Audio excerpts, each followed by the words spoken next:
伫咧德北红山溪生态园区附近的土地，一直互人乱拼生活粪扫，影响到环境卫生。环保局表示讲，去年4月接到民众报案，相关单位去到现场勘查了后，也已经要求地主伫今年2月底进前，就要甲变好清气，若无会依照法律甲伊罚钱，而且是罚到改善为止。 面头前这片挖1000平的土地，地点在新德县德北市。过去政府捌开3000万拍造生态园区，后受风台霜冻无决定起，拍远到今，煞去互人在顶悬担粪扫。毋但有果菜、菜粕，阁有纸箱啊、塑胶罐啊，现场臭味冲鼻。 本来一小包你很好丢，结果现在一大块的时候，它叠在一起，你很难动，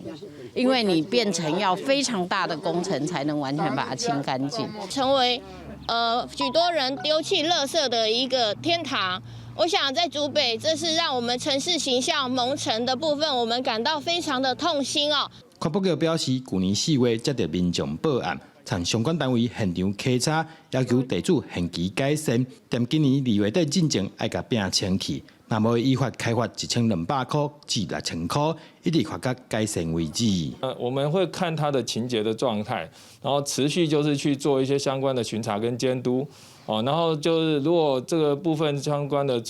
它的废弃物的清理的部分不尽理想的话，那我们会按次处罚。环保局表示，未来加强在附近巡查。 提醒民众，若是佮发现乌白弹粪扫的代志，会使卡1999专线，还是卡向警方报案。记者刘君豪，新竹报道。